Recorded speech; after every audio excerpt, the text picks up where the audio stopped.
Well, hello everybody. This is number 3 of our Sewing Bee Natter. And as you can see, we're joined by the lovely John Scott. Hello. And Hello. of course, we've got Alistair as well, yes. John, would you like to introduce yourself to anybody who wouldn't know who you are? Oh, well, my name is John Scott. I am a presenter on Sewing Street. I used to be the fashion expert on This Morning. I've also sold gemstones, and I'll do anything if anyone pays me. Well, we'll lead straight into then. You did a fabulous cruise this year with it's the John Scott Cruise. Do you want to tell everybody a little bit about that? Yeah. So what happens is when I did my subscription channel, my business partner was Daniel, who owns some studios up in Warrington, and he films the cruise channel with Derek with the upside down ears, who everybody knows. And Derek does a cruise every year because he's on the channel and says, come and buy my cruise. And he takes a cruise every year, and they do things like karaoke night and bingo night and things like that. And Daniel said to me, we should do a John Scott cruise. I said, oh, nobody will come. Nobody will buy a ticket for that. Anyway, we did it last year. No, this year. Yeah. And it was so successful, I can't tell you. I spent the whole time stressing that everyone was going to hate it. I'd never been on a cruise ship before, so I didn't know what it was going to be like. Anyway, it went really, really well. That lots of people said, oh, well, you do another one next year, but to a different place. So October 2026, we're doing a different cruise. It's a fly and cruise one. We're going around the Mediterranean, things like that. And already it's amazing. People who go on cruises buy tickets over a year in advance. So we've got nearly 100 people on it already.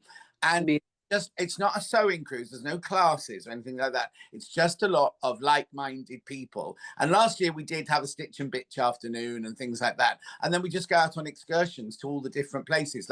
So when we go to Barcelona, there is apparently an amazing fabric shop in Barcelona. So I'm going to take them all there and things like that. So when we were the last one was in Scandinavia. So we went to a fabric shop. We went to see the Little Mermaid in Copenhagen and things like that, and just had a really, really nice time. So we decided to do it again next year. Excellent. Well, what I'll do is I'll put the link on, which I know is johnscottcruise.com. It is, that's it. I'll pop that on along with the other links for anybody who's got any questions that they may want to ask you. Yeah. And what they can do if they go there, they can request a brochure. Right. And then they can look at it that way. And then there's the phone number on there is just for people buying the John Scott Cruise. So you don't go into some long queue with other people. It's literally only for the John Scott Cruise. Amazing. That's great. And I've just got one quick question, John. Do friends and family get any discount? No, they pay extra. They pay extra. And which of those are you? Oh, well. Well, as you are my much, much older sister, that would make us siblings, obviously. Yes. Have you been painting your beard in again? No, it's all natural. If I turn to the side, you can actually see the grey ears coming in thick and fast. Yeah. Right, anyway. Okay, so what we're going to do is we're going to talk about this week's Sewing Bee series, which was all to do with a series episode. Sorry, goodness gracious me. Has your auto cue gone funny, Kim? It has. It's because I'm still probably worn out from being at festival for 2 days. I know you're there again tomorrow. So the first thing that they had to do on the pattern challenge was a wrap dress, and they were given 3.5 hours to do it. The main thing that was a little bit more difficult for them was obviously handling of the fabric and the fact that they were using the elastic and the neckline, but particularly I thought the fact that they had to tackle 3 different machines. So the basic sew machine, obviously there was overlockers available, and the cover stitch machine, which is not a machine that most people have. It's a very specific machine to do a specific job. So John, I'm going to come straight and talk about the challenge and see what you thought with regards to that, please. Okay, can I just say before we start though, because I'd got a bit, last few years I've been like, well, I'm bored, hate it, bored. I tuned in for episode 1 thinking, oh, hate it. And I loved it. I absolutely loved it. And I don't know why. I don't know if it's a mix of people or the sewing skills or what, but I've loved all of them so far. And for me, that's like unbelievable, really. It is. Like, look at what's that? I'm quite picky. So, I mean, I'll be picky, but I'm actually really enjoying it. So anyway, so what was the question? Sorry, what was what? So what did you think about the actual challenge, and more importantly, the challenge, and it came up time after time with regards to having to use the cover stitch machine? Well, first of all, when I was at my stage in my career that they were, I wouldn't have even known what a cover stitch was. And I'm wondering if there's a few bits of this episode where you think, oh, I wonder if they've had a briefing beforehand, because first of all, they're using jersey fabric, which a lot of them won't have used before. Secondly, they're doing that, like you say, that elastication down the front. And then when they said they've got to do a cover stitch, and I was like, I've never ever used a cover stitch professionally. I've only used it like on Sewing Street when I've been selling them and everything, because when I worked in costume, we never used them. We would hand stitch hems and things like that, and hand finish hems. I would never have used a cover stitch. So I think it's incredible that they actually knew what a cover stitch was. I think Stuart, who was one of the contestants, he said he would like to use a cover stitch, but not against the clock. So they do get some training beforehand, because we've spoken to the other contestants who've been on previous bees, but I don't think they get a huge amount of training. So that was one of his quotes. And time again, particularly at the critique at the end, the thing that let them down was actually the cover stitch. Yes, definitely. Of it. Also, I wouldn't have known how to thread a cover stitch, because it's the weirdest machine, isn't it, to thread up and everything. I don't know how, if they even knew, because there's all the needles, aren't there, and the thread coming down, then doesn't look like there's enough threads coming down and things. So I think fair play to them for doing it. Yeah. Alistair, what was your thoughts on the project? Well, I thought it was a wrap dress is once you have a pattern is quite it's a very forgiving, and it's a very nice pattern to actually sew up. It's a bit like a full flared skirt, but with a matching top on, but it's all sewn together. It's one of the most useful things in a female's wardrobe since time began. I thought, though, that going back to previous seasons, we've had a chat about this before, and I asked one of the previous bees, what sort of budget do you give? Or because obviously I was concerned about people from backgrounds who might be put off with the expense of having to do the show, in terms of all the fabric they've got to buy, because they've got to buy all the weeks in advance.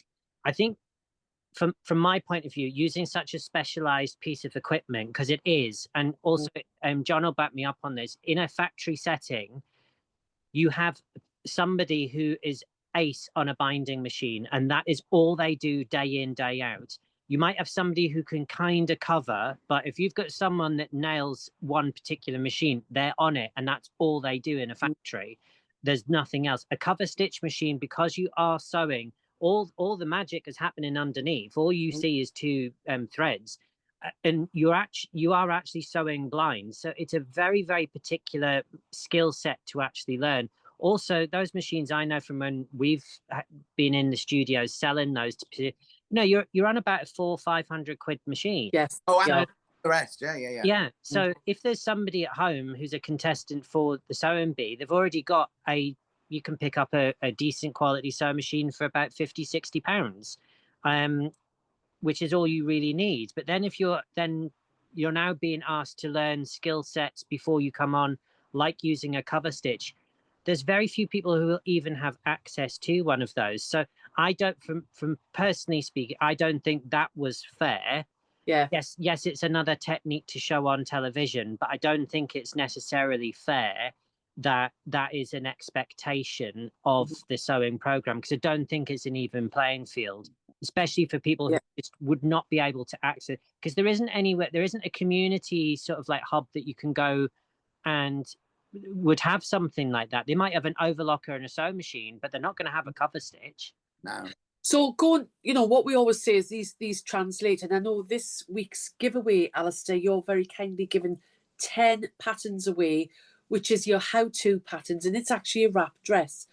Yeah. The elastic on the front is fairly straightforward. I would highly recommend the Vliseline Fram elastic, because it's clear, it's great for lingerie, it doesn't deteriorate, it's really forgiving, and because it's see-through, it's good.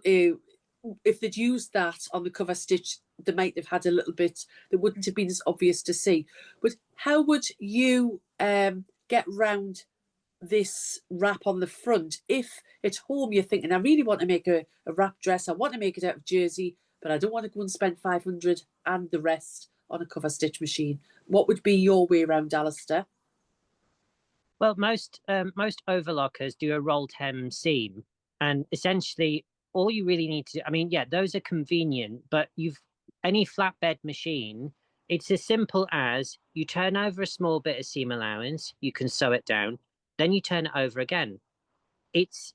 And as long as you've got your tensions right, my tip would be don't use a really small spaced thread. So don't go down to the 2s and 3s. Go up to around about the 3.5 to 4.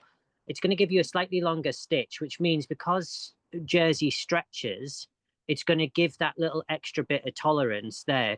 The reason why a lot of the garments were stretching, you saw, for instance, like Novello, she had this top part of the arm that was on the machine, but the weight of the garment was all flopping down on the floor. So that was instantly pulling it. You were seeing people pulling. Let the machine feed itself. You're only guiding the fabric in. The machine wants to do the work. You're trying to make the machine go faster. It won't go any faster, and you end up stretching and pulling. And that's the worst thing you can do. Yeah. John, have you got any tips with the jersey fabric and that?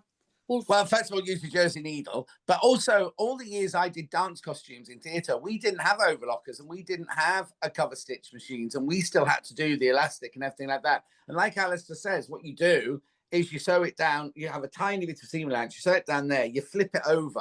I wouldn't use necessarily a straight stitch. I'd kind of use a very subtle a lightning stitch. Lightning stitch. The little lightning stitch. So it does, and don't use cotton thread. Use polyester thread, because cotton thread, neither of them are stretchy, but cotton thread is absolutely rigid, whereas at least polyester thread has a bit of give in it.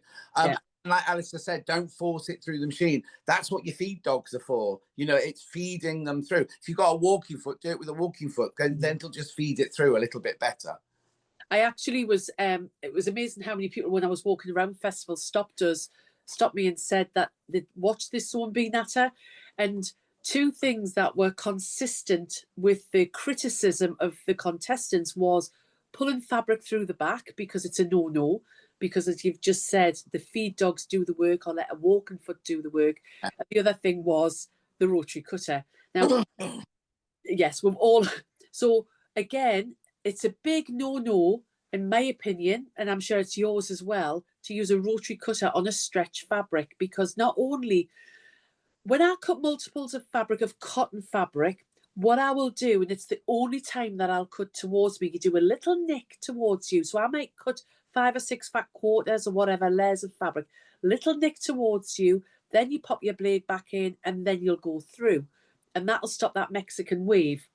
But with a stretch fabric and fabric full stop, using that rotary cutter, particularly on stretch fabric, it's just going to add to that waviness. So it was interesting that that the people watching the Natter are picking up on this. Don't pull it through. I don't use the rotary cutter for any dressmaking. No, at all. I just only use shears. And Alistair, you're exactly the same, aren't you? Oh yeah, I as I explained, for quilting it's great, especially if you're doing a straight line. But what you've got to remember, when you're using a rotary cutter with a ruler, you're applying pressure onto the ruler. With a rotary cutter with pattern pieces, those little weights that they all seem to have, it's like when you go round a pattern piece, you're gonna end up stretching it regardless. It's called drag. You're creating drag on the fabric. And also, if you're pattern matching, you're going to blow that completely out the water. You might have pinned it and done it all accurate and what have you, but as soon as that you go with a rotary cutter, you're applying pressure because you're applying pressure onto the blade to cut through. So I'm not a fan. Yeah, I'd like to get rid of all those rotary cutters in there, unless they do a quilting project, a bag project, or they're working with a cotton, not cutting round corners. Going back to the actual challenge. What Mitch said last week. It's funny what Mitch said last week, Kim, if you remember, that when they come to their desks, And this just shows you this is the production company who obviously whoever's doing it doesn't actually have any idea whatsoever. The desks are set up with a cutting mat and a rotary cutter. It's all set out for them. So contestants coming in, they all seem to think they have to use the rotary cutter. It'll be interesting to figure out whether or not actually in their kit bag they actually took a rotary cutter or they prefer scissors. Yeah. And Mitch also said that because the time constraint is there, that you think, oh, it's quicker if I use a rotary cutter. So that was an additional pressure that he felt. Also, that first challenge doesn't actually have to fit anyone, does it? No. And the whole point of cutting your pattern out precisely is to make it fit your actress or your client or whatever. So if you're willy-nilly cutting around like that, you're not doing it with precision. And like Alistair said, with the little weights on, that pattern can move and shift. And if you're like cutting a, like for me when I was doing costumes, you're doing a really beautiful fitted beaded gown or period corset or something, you can't afford to go off here a bit and off there a bit, because you've taken all those measurements, you've drafted your pattern, and then you can forget all that, because so when it doesn't actually, because on the mannequin they can cinch it in and pull it in, whereas if you're making for a customer, then you can't do that. Can't do it. Now, I felt so sorry for Dan. Now, I know he's from up here. However, he actually took time to help Jess, who completely made a mess of her sleeve. Then God love him, and I'm sure he must have spent some time. His wrap was the wrong way round, although it was well sewn, and he was penalised for that. So my heart went out to him. But the winner of that particular... Can I just say, I think he should be should have been penalised because of that, because when I make a wrap dress, or I used to make a wrap dress for people, I would say, are you right-handed or left-handed? Yeah. And if they were right-handed, you'd have the hole on this side. If they were left-handed, you'd have the hole on that side, because your two fronts are exactly the same, aren't they? If not, it's not like you've done a different front and wrapped the wrong front over. They're identical. So I don't think I mean, yes, the pattern showed going that way, but I don't think he should have been penalised. And it looked as though it was beautifully made. It was. They actually commented that it was beautifully made, except it was the wrong way around. Yeah, because he'd been so helpful. It was. I felt my heart did go out to him. What did you think about the winner on this particular one? So the winner was Kaz. Now, which one did she do? She had a geometric one. That's right, with the triangles on. I thought it was, first of all, she chose the right fabric, because it was amazing fabric for the style of the dress. And I've got her down as definitely a finalist, maybe a winner, because her sewing is good and her eye is good as well. Yes. What was your thoughts, Alistair? Well, one point I haven't raised is, did you see when the camera panned down and they were cutting the bodice part, but one of the, I think it was Orla was actually cutting out the bodice piece in the middle of the fabric. So I did see that. She wasn't taking into account the cost or anything like that. No, and I was like, wow, what if you make a mistake and you've used that whole bolt? You're absolutely up a creek with a paddle there. Yeah. I can't remember what her pattern was. She wasn't fussy cutting, was she? She wasn't like... No. It was a floral. It was the really floral dress. Oh, yes, it didn't matter. Yeah, exactly. Yeah. No, it did. Well, I thought it was... I thought Kaz's was really... There was quite a lot of them. They really were nitpicking. And I think, to be honest, to pick up on people's mistakes they've made on a cover stitch machine, I don't think that was necessarily fair. Yeah. I think you could have had if they'd given you the option of using a cover stitch, then that would be a different story, but you had to use it. So you either sank or swam on that one. So it was a little bit unfair, but I thought they all did a really, really, really good job, actually. Yeah. Well, I was amazed by it. And Stuart Novello was specifically mentioned about the cover stitch. Kaz won it. Jess was a close second, helped by Dan, because if she hadn't had that help, she wouldn't have got second place. Dan actually finished 7th, which I was shocked. Yeah.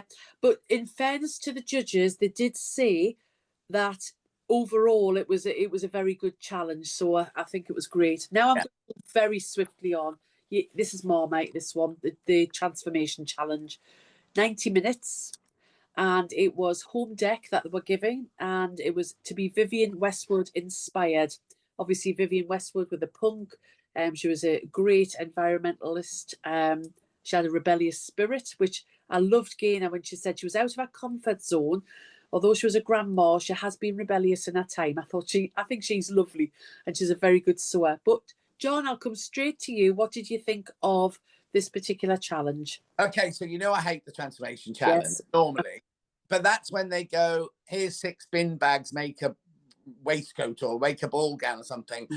So far I've liked the transformation challenges because they've taken, like you say, upcycled old furnishing fabrics or old curtains and things like that, and they're making something with it. So that was my first thing, was like, thank goodness it's, and they're making garments to be worn, whereas a lot of the things in past series they couldn't actually wear them. You know, you can't wear a swimsuit made out of a tweed jacket, and also I used to get really upset if they chopped up loads of old, really beautiful old tweed jackets and things.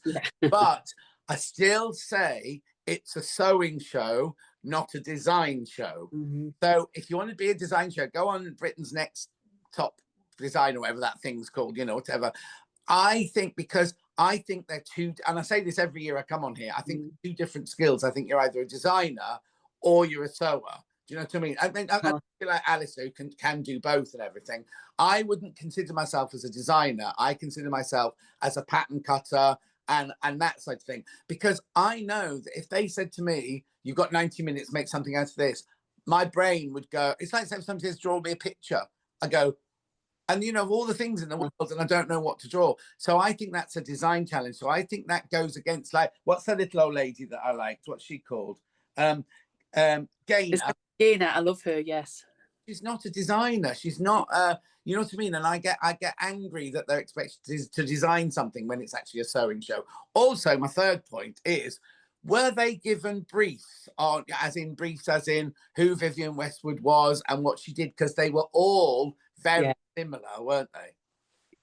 I wondered that because it was the first time where they've mentioned a designer. And I know Vivienne Westwood is iconic, you know, British icon in the fashion industry, but nobody missed the mark. No. Not one single person missed the mark. And I think when the judges walked back in, not knowing what was, you know, who done what, it must have been a wow factor for them, because they were all, I thought, were absolutely all fantastic. Yeah, totally. Alistair, what was your thoughts? Well, this one's actually quite dear to my heart, because my late friend Andrew, his partner Murray, is the head designer for Westwood. So I've got a quite an insight into that. I thought, in actual fact, when I boil it down, I think everybody's jobs at Westwood are safe. That's all I'm going to say. But I thought, okay, you've got a lot of blankets and stuff like that, and yeah, okay, I kind of get where they were sort of coming at. But as John says, and we always say every single year, sometimes people, and also in the edit, now we go on about that we don't always see the edit and stuff like this. However, it's now series 11 and the edit hasn't changed. This narrative they're wanting us to see is the same. It's all about whether or not they like the color of it, whether or not they like the fabric choice. They're not actually really always looking at the actual nailing of the sewing. And I've seen throughout all of this, there's quite a lot of, say, older contestants who have gone out sooner than they should have done, because the quality of their sewing is far superior to somebody next to them who has shown a bit of flair where they've made a puff sleeve or something, whereas and they're not looking, you know, so they're not scrutinizing it so much. It's never going to be my favorite challenge, and again, I don't necessarily see where it sort of fits in. I know it's and we keep saying this every year, we know it's an entertainment program and stuff like that, but it's still not my favorite challenge. There's still not enough actual sewing in it. And the transformation scene should be, they're all given a piece of crepe fabric, the same crepe fabric. They're all given exactly the same concealed zip. and they go off and they put in a concealed zip and they're marked on how the concealed zip is put in. That's a sewing show, not a here's an old blanket, here's this. I don't get me wrong, I think they, like you, I think they did incredibly well, really, really well. But it's not a sewing. It's not sewing. Sewing is putting in a zip or putting in a sleeve or putting in, you know, like an actual sewing task, as it were. Yeah. I would like to see just more film in the edit, cut out the silliness and actually see them actually sewing. You know, yes, I accept that they're possibly never going to introduce specific challenges or skills, Not but now. if you could see them, you know, actually sewing, a bit like stick the camera behind them and let us see how they're feeding it through. Even the cover stitch machine, we only ever saw them when the you know, got the threads mixed up. I was actually on the Brother stand on, I think it was Thursday, and they have a cover stitch on there. And even though everybody on that stand are experts, it had bunched up, obviously, in a demonstration, because this is what happens. It would just be good for people to see whether they're using a zigzag stitch, how they're using the overlocker, but actually get into the sewing. So that's where my frustration is when it's called the sewing bee, because what we do is we seem to see a bit of fabric and then we see an end result, and we don't see very much of that little bit in between. A cartoon of you put the shoulders together, you put the skirt together, you put the, and it makes it look so easy, simple. It doesn't show you about curves and how you put a curve going that way to a curve going that way and all those sorts of things. Yeah. I do think as far as transformation challenges goes, this is one of the better ones, I'll be honest with you, because it was things that people may have, you know, the picnic blanket that's in the back of the car and the cushion cover. There's a lot of leather cushion covers, or 4 leather cushion covers around. I did notice that was on the show this time. The winner was Kit, and I think Kit's always going to do really well with these transformation challenges. I think you can see that in his actual persona. So Kit, followed by Yasmin, and then there was Jess, and then Stuart was really high up on this one, which I'm very chuffed. At the bottom was Glendora and Gaynor, and I don't think it was Gaynor particularly. She did those trousers, big tick in the box, and what they wanted to see was the splits that she'd put in the trousers to be bigger. You know, that's all personal, isn't it?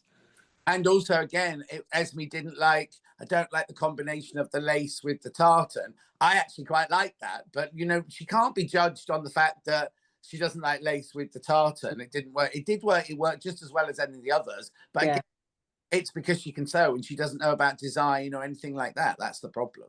And also this time I did notice that it was one heck of a run. Novello was straight there this time, grabbing the fabric. So you've definitely got to be a sprinter when you. I think that needs to be another, you know, prerequisite when you you apply for the sewing bee.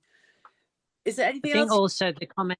I think also about the comment about Gaynor's trousers, I thought actually was quite unfair, because obviously everyone went for the safe options, which were like skirts or again tops fashioned out of a triangle or what have you. They used easy sort of like things, and also this challenge was a lot easier because no one finished anything. They all thought Punk obviously, I mean, I missed the memo on this, but Punk obviously is all unfinished hems.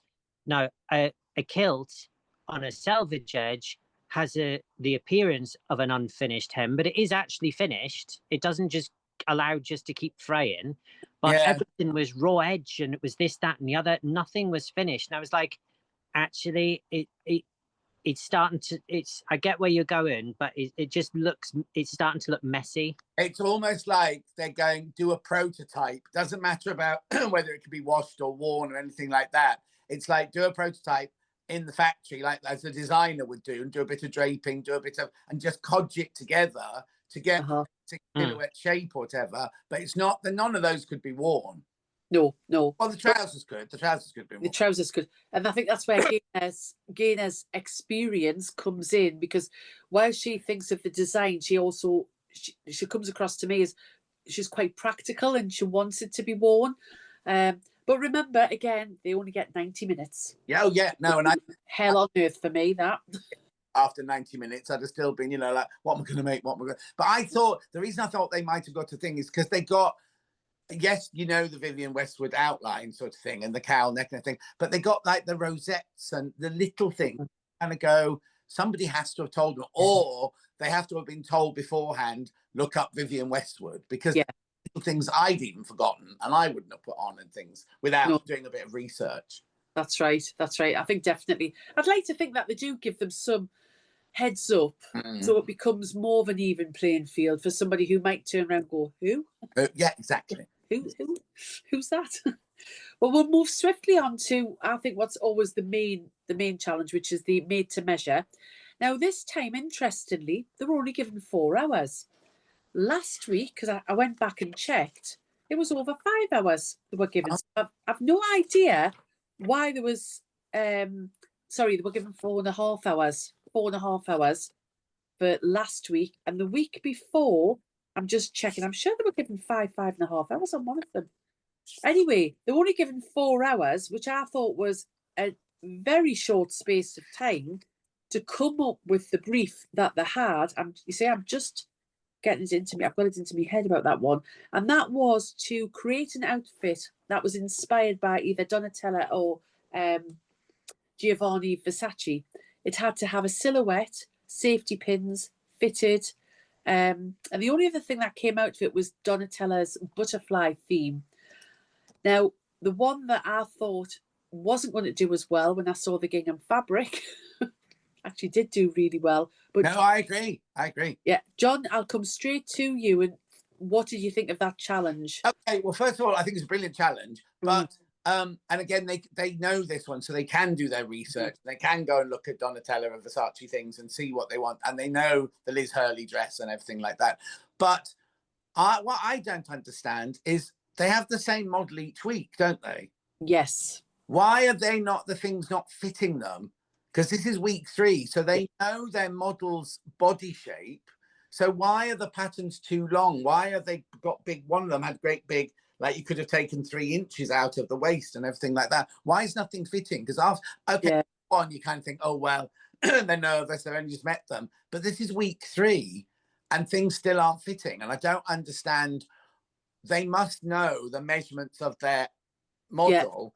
And, you know, they've got time to adapt their pattern because they can make their pattern at home, can't they? You know what I mean? Or can buy their pattern from home and things. And so it annoys me that now in week 3, they, especially as they know they've only got 4 hours, you haven't got time to mess around with fit and everything. You want to put your basic toile on and know that it's going to fit them straight away. I think initially Mitch explained last week, and it's others have explained that they do get sent the measurements. The measurements aren't necessarily right. They might have been eating pies all week and put the weight on. But there was one, sorry.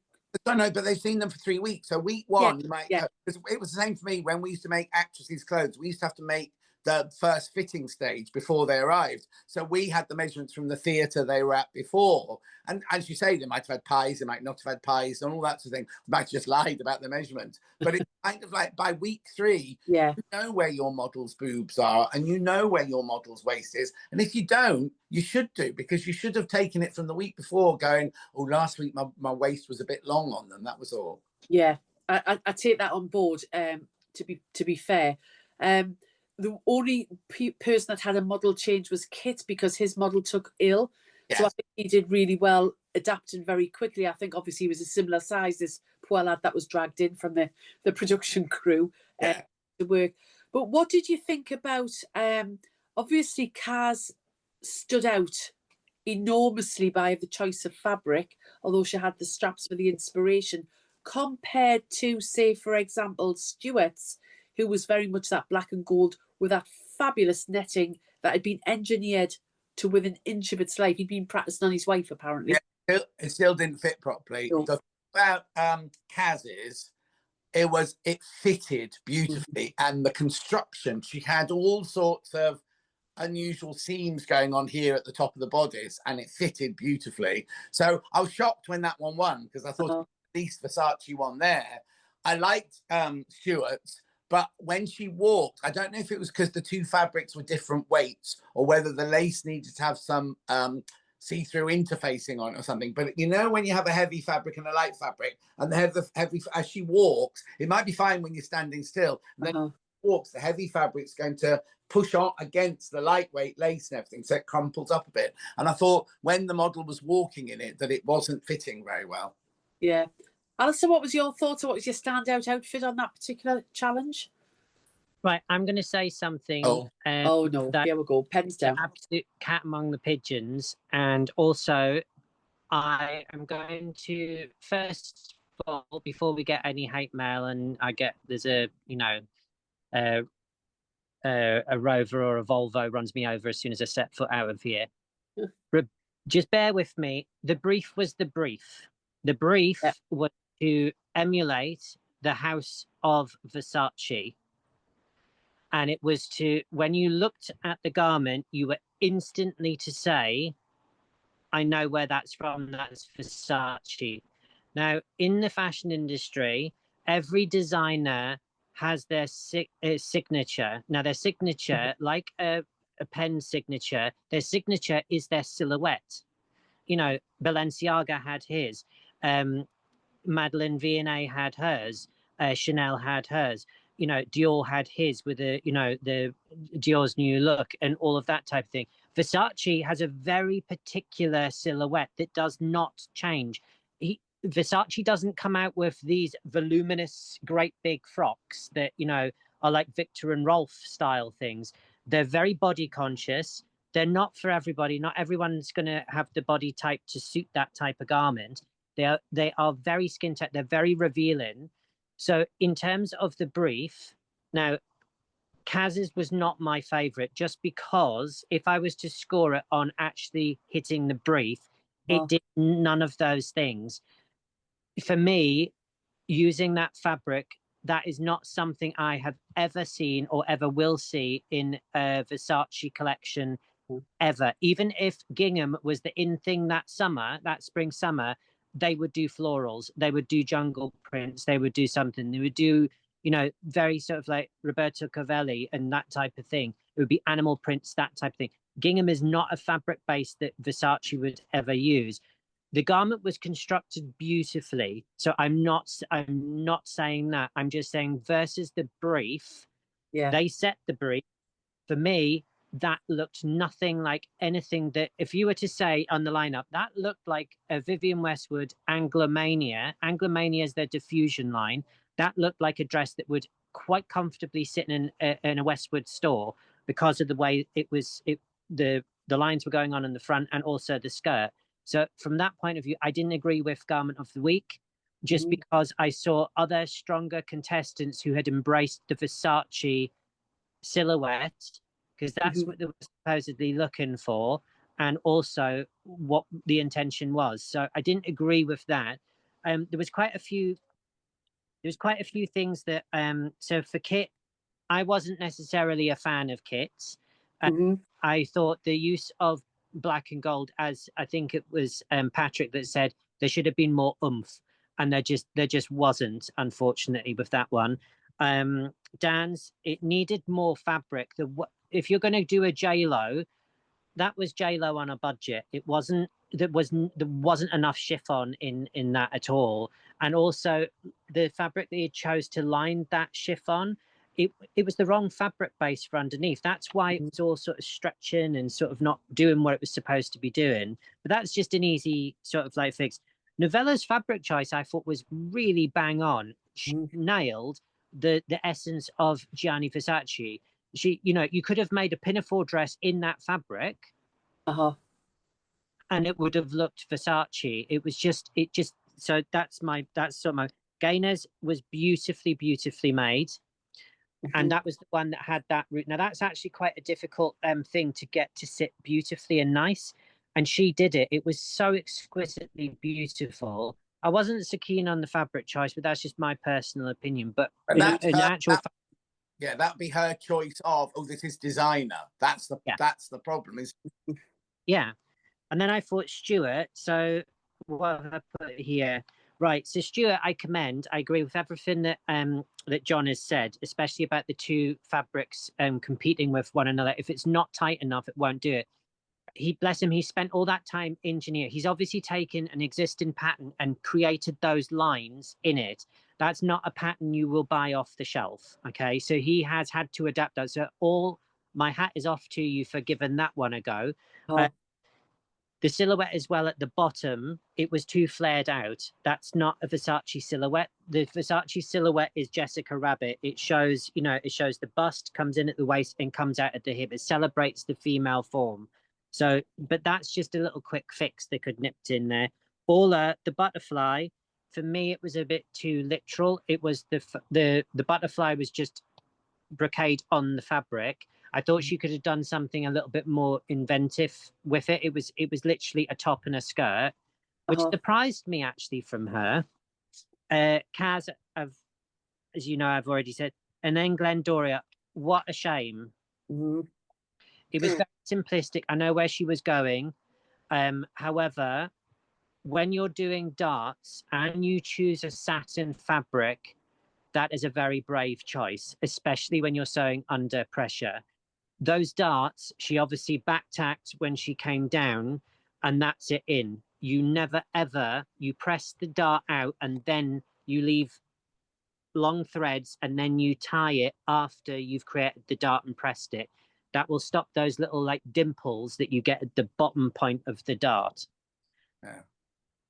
So that was my well, that makes it like homemade dressmakery. When you don't get your darts right, it makes it look like homemade dressmade. What I would have done is I would have carried the darts on and made a seam of them, so there wouldn't have been a place to stop. So your panels would go like that with the dart, but then the seam would carry on down. So there was no way of getting a pucker at the end of a dart because it would have just carried on into the hem.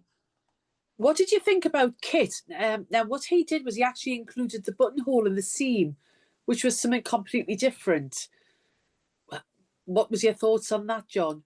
Just something, it's just one of his tricks. You know, he's obviously a very competent maker, so I kind of think that he just was showing off that that's what he can do. I don't think to him it was anything special. Right. I just wondered. Yeah. I don't think it added anything necessarily to the garment either, because in actual fact, you chose it. It's all garments, and when you design them, they're all about balance. And if you've got a really thick, you know, feature that's really thick and lumpy, you've got to balance that out somewhere else.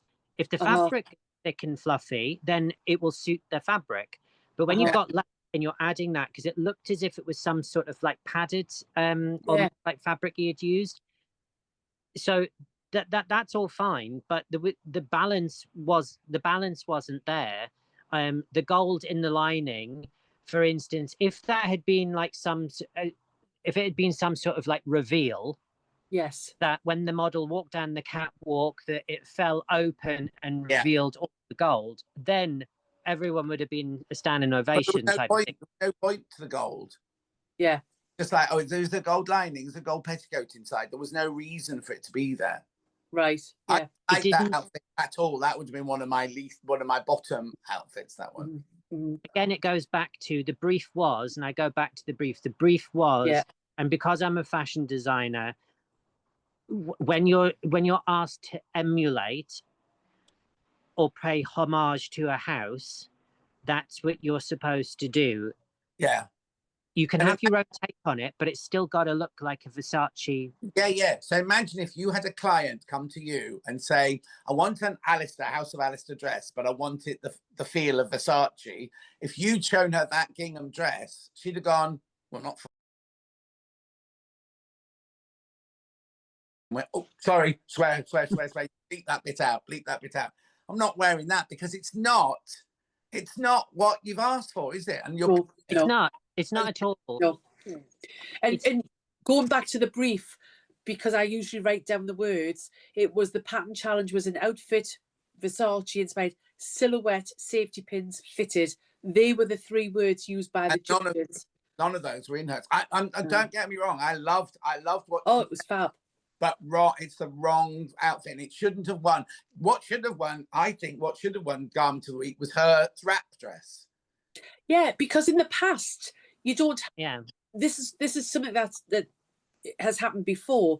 You don't have to have the made to measure as garment of the week. Oh. It can be from any of the 3 challenges. And we've seen a transformation win garment of the week before. Yeah, the certainly- crocodile, Yeah. the crocodile fancy dress thing, which was really, yeah.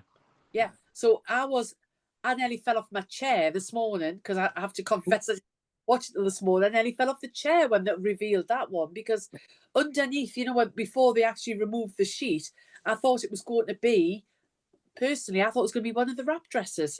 Me too. And I couldn't believe it, but never mind. Good on her. She is an extremely good sewer. Yeah, and nothing against her. Again, it's that are they sewers? Are they designers? Yeah.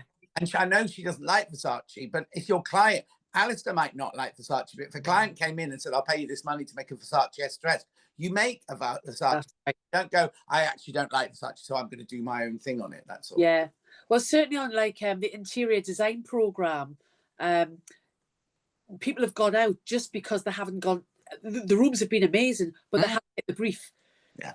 And Michelle on that one, she's very, very strict. So if you don't hit the brief, that's it. It doesn't matter how amazing and fantastic it is. So yeah, I wholeheartedly agree with you. Like, for instance, like sometimes when I bring dressmaking fabrics to the television, I have to put my own personal sort of like taste sometimes aside, because what I like in my design world and design head is not necessarily what everybody else is going to like. There are fabrics and prints. There are people who hate animal prints, but there are a lot of people who love animal prints.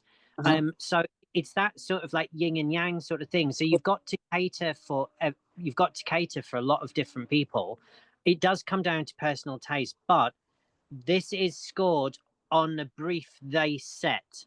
And if I was asked to come in as a guest judge and I was told what I was supposed to be looking at was a homage to Versace, I would have just gone, that kid has completely missed the brief. Yeah.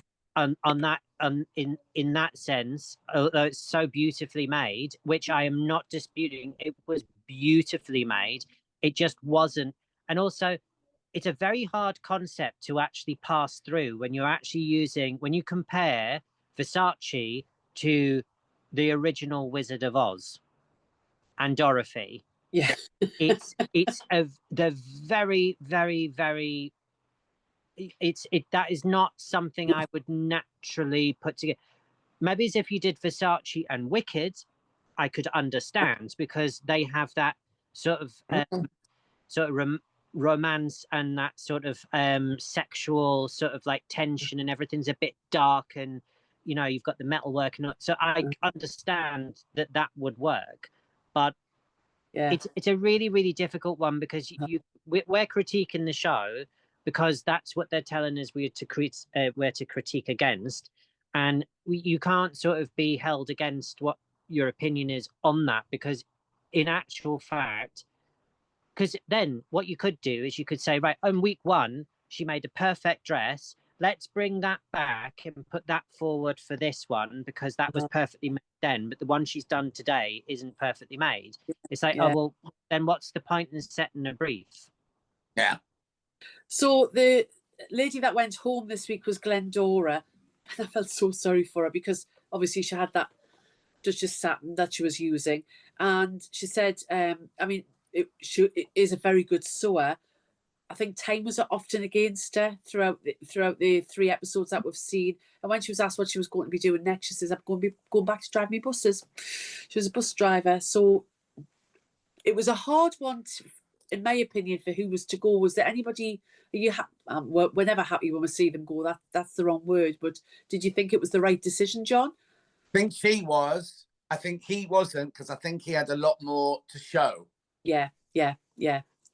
So next week we have got military inspired. It's Korean. It's Korean week.